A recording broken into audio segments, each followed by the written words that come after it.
Merci d'être sur la télévision. Là-bas, pour suivre le journal de ce jour, samedi 29 avril 2023. Mesdames, Messieurs, bonsoir et bienvenue à tous. Direction l'hémicycle de l'Assemblée nationale pour parler de la poursuite des travaux en séance plénière au titre de la session ordinaire de l'année 2023, dite session des lois. Aujourd'hui, c'est le ministre des Finances, Ahmed Djoujoud, qui était devant les députés nationaux pour répondre à un certain nombre de questions. Deux points avec Hamza Saoukou et Ismaël Abdoulaye. Pour cette séance plénière de la première session ordinaire au titre de l'année 2023, un seul point est inscrit à l'ordre du jour. Il s'agit du contrôle de l'action gouvernementale à travers l'interpellation du ministre des Finances sur des questions d'actualité, notamment les réformes liées au paiement des pensions. Monsieur le ministre des Finances, première question. Êtes-vous en mesure de nous dire quand est-ce que les pensions seront payées effectivement et le programme de mensualisation, quand est-ce qu'il va prendre effectivement effet, monsieur le ministre? Enfin, monsieur le ministre, il s'agit ici d'une question sociale. Est-il vraiment nécessaire de la politiser? Ainsi, s'en est suivi les réponses à ces questions par le ministre concerné. Je voudrais rappeler ici que cette réforme, parce que c'est de ça qu'il s'agit, est l'émanation d'une volonté politique, en particulier de son Excellence, Monsieur le Président de la République, du fait de son engagement dans le cadre de son programme d'amélioration des conditions de vie de nos populations, et particulièrement ici de ces personnes qui ont servi le Niger pendant toutes ces années, y compris nos parents. Et la première traduction de cette volonté politique, c'est la mise en place d'un comité ad hoc qui doit réfléchir et faire des propositions pour la mise en œuvre de ce processus, de cette longue réforme, j'allais dire. Et ce comité a été mis en place, je crois, au cours du mois d'avril ou de mai 2022. Et l'une des conclusions de ce comité, c'est la mise en place du cadre réglementaire qui doit définir les modalités de la mensualisation de ces retraites. Et ce cadre réglementaire a été mis en place par un décret au cours du mois de septembre 2022. Bien naturellement, contrairement au centre d'esprit, nous savons que c'est une réforme et une réforme à la découverte. Une réforme a des effets secondaires, n'en déplaise à qui qu'il soit. Nous savons que cette réforme a nous engager dans un processus long, dans des itérations. Parce qu'il ne s'agit pas d'une simple arithmétique qui consiste à prendre le paiement que nous faisons sur 3 mois et le diviser par 3 mois pour le payer. Si c'était ça, tout le monde pouvait le faire. Mais je pense que l'inquiétude de certains en matière de réformes le pousse à croire qu'il s'agit de faire les choses à la va-vite. Nous avons engagé, comme je dis, ce processus avec les difficultés que nous entrevoyons à l'époque. Ces difficultés, notamment, ont trait à toute la mauvaise compréhension qu'il peut y avoir au niveau des intéressés. Nous avons identifié des difficultés et humblement nous les avons assumées. Ce sont des difficultés qu'il faut reconnaître. Nous avons des gens qui nous ont interpellés sur ces difficultés. Nous les avons retenues. Comme je l'ai dit, c'est un processus long que nous avons mené aussi de manière, j'allais dire, inclusive. A noter qu'au cours de cette séance plénière, l'Assemblée nationale a délibéré et adopté la loi portant prorogation de l'état d'urgence dans la région de Difa et dans certains départements des régions de Tawa et Tillabéri. Justement, Hamza Saoukou, parlons de cette situation sécuritaire dans la région de Tillabéri particulièrement qui se dégrade du jour au lendemain. Cette situation donc qui était au centre d'une déclaration ce samedi 29 avril 2023. La déclaration rendue publique par le comité Union Tillabéri, c'était ce matin à la maison des jeunes à Diadosekou de Niamey. Dans cette déclaration, le comité Union Tillabéri exige entre autres les départs des militaires français du sol nigérien. Un extrait de cette déclaration lu par le président du comité, Amadou Harouna Mega. Le comité Union Tillabéri dénonce avec force et s'insurge contre le déploiement des forces étrangères, notamment françaises, dans le département de Terra et d'Ayoru, de manière à les positionner sur les frontières du Burkina et du Mali, deux pays engagés corps et âme dans la lutte contre l'insécurité dans la zone sahélienne, en particulier la zone des 3 frontières convoitée par les puissances étrangères pour ses immenses richesses naturelles. Ce déploiement est fait dans la perspective de lancement d'attaques contre les deux frères et amis, car selon les informations qui circulent, la présence des mercenaires tchadiens a été remarquée aux côtés des forces françaises et sont positionnés dans leur zone de prédilection qui est les 3 frontières. Pour le comité Union Tillabéri, le gouvernement doit plutôt privilégier la coopération et la mutualisation des efforts avec les pays voisins qui font eux-mêmes face aux mêmes ennemis. Le comité demeure convaincu que le problème ne trouvera sa solution qu'à travers une parfaite synergie d'action des 3 pays, car ils ont tous les mêmes ennemis. Dans le même ordre d'idée, le comité Union Tillabéri exprime sa surprise et son indignation face aux propos déplacés et inopportuns tenus le 24 avril 2023 par le général Abou Tarka, président de la haute autorité à la consolidation de la paix, institution chargée de la promotion de la culture de la paix, de la sécurité et de la cohésion sociale. On a plutôt entendu un pyromane, un instigateur d'un climat de suspicion et de tension avec le Niger et les pays frères du Mali et du Burkina Faso, auquel notre pays est lié par les liens historiques et culturels très anciens et qui sont le socle d'une solide fraternité entre les peuples de ces 3 pays frères. Donc aucun Nigérien ne peut cautionner de telles inepties. En rappel, le même général avait tenu des propos tout aussi incendiaires à la suite d'une attaque dans le village de Zaroum Dey, dans le département de Wallam en 2021. Attaque qui s'est soldée par la mort d'une centaine de personnes, pour dire que ce général est un récidiviste et il doit tirer toutes les conséquences de son comportement. Aussi, nous demandons au président de la République, garant de l'unité nationale, de prendre ses responsabilités au regard des différents actes posés par ce monsieur, ce pyromane partisan de la partition de notre pays au profit de l'Azawad, dont il s'est réclamé publiquement. Mesdames et messieurs, l'heure est grave car une grande partie de notre pays est occupée par les forces du mal et les forces étrangères, notamment françaises, dont nous exigeons le départ immédiat de notre territoire.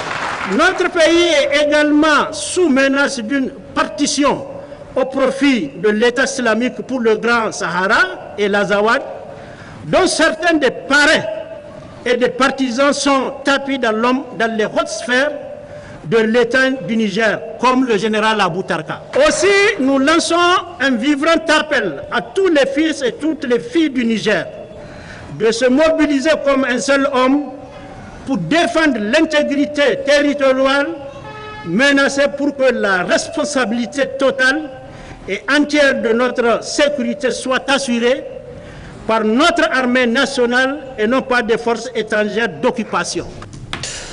Restons toujours dans la région de Tillabéri et plus précisément dans la commune rurale de Karma, qui a abrité ce samedi matin un forum sur l'éducation. Il est initié par les ressortissants du dit canton. Occasion aussi pour ces organisateurs de présenter leur civilité au chef du canton, l'honorable Amirou Abdoulaye. Nous précisions avec Adamou Soumana et Sadou Domi. Témoigner de toute leur affection et soutien sans faille à leur leader coutumier, mais aussi et surtout de leur attachement au bien-être de l'ensemble des populations du canton de Karma, telles sont entre autres raisons ayant réuni les filles et fils de la capitale de Songanché par la présente cérémonie. Une rencontre qui se veut également un forum sur l'éducation à l'initiative des différentes couches socio-professionnelles issues du terroir. Nous voudrons désormais pérenniser cette initiative. À chaque fois que Dieu nous prêtera vie, à l'occasion de chaque fête, plaise à Dieu, nous organiserons une grande manifestation pour venir montrer notre adhésion, notre cohésion, notre solidarité, notre engagement aux côtés du chef de canton pour l'émancipation le développement durable et intégral du canton de Karma. Nous voulons que les jeunes prennent le modèle, que les jeunes s'inspirent de cette initiative, que les jeunes s'engagent également à nos côtés pour qu'au-delà de l'école, que l'ensemble des secteurs de la vie socio-économique de la commune de Karma soit développé. Tel est le but de la présente rencontre. Une façon de montrer que tous les enfants du canton sont unis derrière les chefs de canton et nous nous souhaitons longue vie dans tout ce qu'il entreprend de faire. Donc c'est en 2 mots l'objet de la rencontre d'aujourd'hui. Vraiment c'est une réunion pour montrer une synergie totale de tous les enfants du canton derrière leur chef. Aujourd'hui c'est une occasion pour nous, ressortissants du canton de Karma, venir présenter nos meilleurs vœux à l'honorable chef de canton Abdoulaye Nuhu. Vraiment c'est une première de l'histoire de Karma. Et pourquoi? Parce que le chef de canton, c'est une personnalité très sage, une personnalité dont son souci premier, c'est de rassembler tous les ressortissants de la commune, sans distinction. Que ce soit les chefs traditionnels, que ce soit les cadres, que ce soit les chefs religieux. Et aujourd'hui, c'est une grande joie pour tout le canton de présenter leurs vœux et encore de retrouvailles, parce qu'il y a des gens qui sont même venus depuis la diaspora. Alhamdulillah. Très touché par cette marque d'estime de ses administrés, l'honorable Amirou Abdoulaye Nuhu a exhorté la population de Karma, voire celle de la diaspora, à davantage de cohésion pour le bonheur des filles et fils de Karma. Je ne peux que remercier la population de Karma. Je veux parler de tous ceux qui, de près ou de loin, ont contribué à cette cérémonie solennelle. Je suis très content, je suis très fier et je ne peux que exprimer une expression de sincérité. J'avais toujours demandé à la population de s'unir, de ne qu'avoir qu'un seul objectif. Ce qu'on appelle l'objectif principal, c'est le développement du canton. Or, il ne peut pas avoir de développement sans cohésion sociale. Et cette cohésion sociale, c'est à la base que ça se fait. C'est au niveau des ménages que ça se construit. C'est au niveau des quartiers que ça se construit. C'est au niveau des villages que ça se construit pour arriver au niveau du canton, pour que le bien-être par rapport à la cohésion puisse être une réalité au niveau de canton. Une fois qu'il y a cette cohésion sociale, on peut maintenant rester dans la phase du développement. Sans cohésion sociale, comme on le dit, il n'y a pas de développement. Une très belle initiative de population de Karma qui force l'admiration et doit faire école dans les autres contrées du pays, surtout dans le contexte actuel marqué par l'insécurité dans certains terroirs. Retour ici à Adamou Soumana, et c'est pour parler de cette assemblée générale ce matin du collectif des organisations de défense des droits humains et de la démocratie CODA. Une assemblée générale ordinaire pour renouveler les membres du bureau exécutif, mais aussi pour échanger sur les sujets relatifs à la vie de la nation. Faisons le point avec Aboubakar Ibrahim et Ibrahim Abdou. Échanger sur les questions des droits humains marquées par les effets extérieurs néfastes, faire le bilan des activités et déterminer des perspectives, ce sont là entre autres objectifs affichés par le collectif des organisations de défense des droits humains et de la démocratie CODE à travers cette assemblée générale. En ce jour solennel et plein de sens pour le CODE, nous le mettons à profit pour passer en revue et discuter du contexte national et international en lien avec les droits humains. L'occasion sera également belle de faire un bilan de plusieurs années sur les acquis, les faiblesses et les perspectives pour les années à venir, dans un contexte marqué par l'insécurité, la pandémie de la Covid-19 et le recul démocratique en Afrique. Toutes choses ayant des répercussions sur la jouissance effective des droits humains. Il y a lieu de noter que l'effectivité des droits économiques, sociaux et culturels doit continuer à interpeller les défenseurs des droits humains pour amener le pouvoir public à investir davantage dans les secteurs sociaux de base que sont l'éducation et la santé, afin de donner toutes les lettres de noblesse à l'école nigérienne, la santé, l'alimentation, l'amélioration du niveau de vie des citoyens. En présence des délégués de l'Assemblée générale, des membres du Code et des acteurs défenseurs des droits humains, le coordonnateur Kani Abdoulaye a, à la suite de son discours, relevé les questions internationales qui ont eu un impact sur le quotidien de l'Afrique. Au plan international, la situation reste inquiétante avec la guerre qui oppose la Russie à l'Ukraine, avec ses répercussions sur l'Afrique à travers la montée des prix du bleu et des engrais, l'exacerbation et la montée de la en puissance du racisme dans le monde et particulièrement aux États-Unis d'Amérique, avec ce choléra de violence, d'intolérance de toutes sortes, provoquant chaque jour de nombreuses victimes. Le terrorisme avec des conséquences incalculables sur l'humanité. Cet état de fait doit nous interpeller tous. En un mot, au niveau du collectif des organisations de défense des droits de l'homme et de la démocratie CODE, nous ne cesserons de nous référer à l'histoire de celui-ci dans nos actes au quotidien. Et cette histoire, à sa création, était intimement liée aux idéaux de valeurs républicaines, de démocratie, de la culture de la paix, de la tolérance et de l'éducation des droits de l'homme au quotidien. La protection des droits humains et de l'espace civique dans un contexte de lutte contre le terrorisme, tel est le thème retenu pour cette rencontre ordinaire. À noter enfin qu'à l'issue des discussions, les délégués procéderont au renouvellement des membres du bureau du collectif. Dans 48 heures, plus précisément le 1er mai prochain, les travailleurs du monde entier vont commémorer l'anniversaire des événements tragiques de Chicago. Ici au Niger, les centrales syndicales se préparent activement pour cette fête dite fête des travailleurs. À l'intersyndicale des travailleurs du Niger, ITN, tout est fin prêt pour les festivités. Suivez plutôt. C'est désormais une tradition pour l'intersyndicale des travailleurs du Niger, ITN, qui regroupe à son sein 4 centrales syndicales, à savoir la Confédération nigérienne du travail CNT, l'Union des syndicats des travailleurs du Niger, l'USTN, la Confédération générale des syndicats libres du Niger, CGSL Niger, et l'Union syndicale progressiste des travailleurs, USPT, d'organiser ensemble un seul défilé. Ainsi, ce 1er mai 2023, cette tradition est respectée. En 2021 également, les centrales syndicales membres de l'ITN avaient organisé un défilé commun. L'année passée, où la commémoration du 1er mai avait coïncidé avec la fête aussi de Ramadan, et c'est pour cela qu'il n'y a pas eu de défilé. Mais c'est aussi l'ITN qui a organisé une activité au niveau de l'Académie des arts martiaux. Cette année, puisque nous avons la possibilité de faire ce défilé, nous avons décidé, en tant que centrale membre de l'ITN, puisque nous collaborons ensemble, nous faisons de l'INS ensemble, nous faisons nos négociations ensemble, nous avons dit qu'il est important que cette année aussi nous puissions faire le défilé.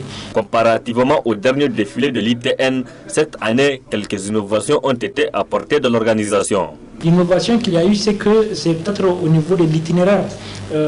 Aujourd'hui, nous avons voulu à ce que le rassemblement se passe au niveau de la place de la concertation, le premier, et nous allons faire le défilé pour aller à la place Toumont. Donc c'est à la place Toumont que nous allons livrer le message des travailleurs nigériens, en tout cas à la face de l'opinion nationale et internationale. Ce défilé, c'est de la place de la concertation en passant par Escalwax. Nous allons prendre le rond-point intérieur musulman et prendre la voie express pour aller jusqu'au niveau du rond-point 6e appelé rond-point des armées, et après nous allons prendre la tangente pour aller à la place Toumont. Pour ce qui nous concerne à l'interne au niveau de la CNT, les commissions sont à pied d'œuvre pour que cette manifestation se passe dans de très bonnes conditions.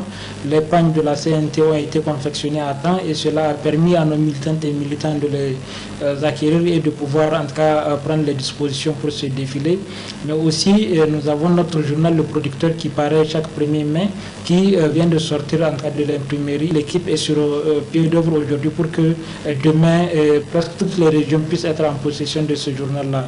Le premier, il y aura un discours commun des centrales membres de l'ITN, mais il y aura aussi un cahier de doléances, en tout cas, que l'ITN va remettre au gouvernement. L'union fait la force, dit-on. Les centrales syndicales membres de l'ITN ont bien compris cette assertion.